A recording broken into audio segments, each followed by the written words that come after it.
All right, let's talk about some issues that people have with patterns. And just like with trends, there are issues with using patterns. And we need to be conscious of these issues so that we can mitigate the risk that comes along with them and allow ourselves to make good quality trades based on good data, and while being aware of the potential weaknesses that we have, because we are flawed human beings and we make mistakes. So let's talk about some of these issues that I see happening time and time again with patterns. And the first of those is that people find patterns where none exist. It is incredibly common for students to send charts over to me for validation, and they're asking, is this a nice descending wedge? Did I draw everything properly? And a lot of times, the wedge itself is not so bad, but they're incorporating incorrect data. They're going too far back into history, and they are taking things that happen to work out, trend lines that happen to match up, and they're saying, yes, this is all part of the same pattern. But patterns are created between periods of price discovery. You have a massive move, you have consolidation in the form of a pattern, and then you get ready for another move. A lot of students connect these areas of price discovery when they should not be connected. And that really just says that people find patterns where they don't exist. And we need to be conscious of the fact that we may be incorporating incorrect data that does not belong in our pattern, and we need to watch out for that to make sure it doesn't influence the way that we read the market. The second issue is people make decisions based on coincidence. And that's sort of what's happening when you're tying these different data sets together, these areas of price discovery. Just because you happen to have a trend line that lines up 3-4 times does not necessarily mean that it is a solid trend line and we need to be relying upon it. We need to have a trend line prove itself in the moment, in its particular context, for it to be valuable. People make decisions based on coincidence, patterns happening to line up just ever so slightly and reifying their own ideas. Again, that flows into our next issue. Humans are biased toward thinking about their own goals.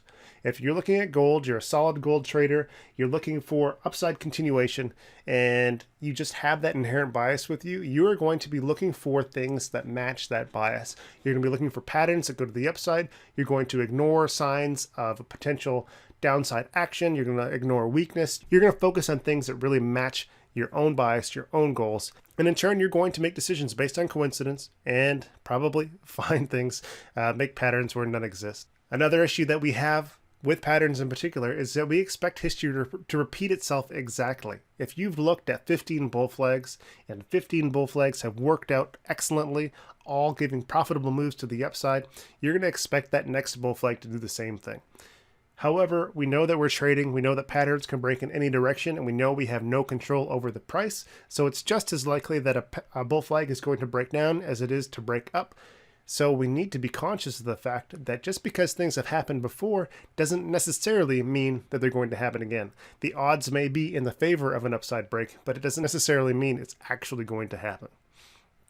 Lastly, we place a lot more emphasis on recent events. Let's look at that bull flag example. We have 15, and let's say 13 of those have worked out poorly. They have all failed. And the last two worked out perfectly. They broke to the upside. We're going to place a lot more emphasis on those recent events than we are in the previous 13 events. And that's just because what happens in our recent memory is so much more vivid for us. It's visceral, and we rely upon that information, and we tend to forget about things that have happened in the past. We focus on the now, and if the now matches our bias and it matches the decisions that we're making based on coincidence, and maybe even matches these patterns that don't exist. If all of these things work in tandem, it can result in us making a lot of bad trading decisions that we could have otherwise avoided if we were conscious of our different types of biases.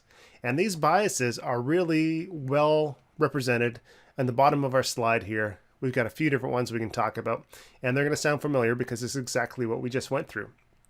First of all, we find patterns in noise. The stock market is primarily just financial noise data, completely random and only punctuated by periods of psychology-based trading or algorithms that are mirroring psychology-based trading. And it's these brief moments that we can capitalize on through technical analysis. So we tend to find patterns in noise. We find patterns where none exist. The other bias that we have to worry about is the bandwagon effect. If you have an idea and you're not super confident on it, but you share it anyway, your friend might take a look at it and say, yeah, this matches what I think, and he'll share it and they'll share it. and she'll share it. Eventually you end up with a group of individuals that all are sharing the same idea. They're talking about it, they're positive, they're excited, and it makes its way back to you. And your little idea, that seed of a concept that you have, is now being reinforced by the countless millions of faces online. You're going to jump into what's called the bandwagon effect. You have made everyone excited, they're making everyone excited, and that's that positivity feedback loop that we mentioned earlier in the course. Another thing we need to be conscious of is the confirmation bias. You're going to be looking for things that match what you expect to happen. If you think that Tesla is going to move to the upside, you will focus on finding indicators and elements and people who confirm what you already suspect to be true. You will ignore contrary indicators, you will ignore people who are naysaying, and you will focus primarily on what you believe is going to happen. It's a confirmation bias. Another bias we need to be conscious of is the hindsight bias. The hindsight bias basically has you looking at historical events and then using that information to look at your own current event and saying, yeah, I knew exactly what was going to happen. All of these other times I knew what was going to happen. This time I knew what was going to happen. Next time I'm going to be confident because I know that history is going to repeat itself. Sound familiar? And I will make a correct decision. Hindsight's 2020. I know everything I need to know. I'm going to make good decisions from now on.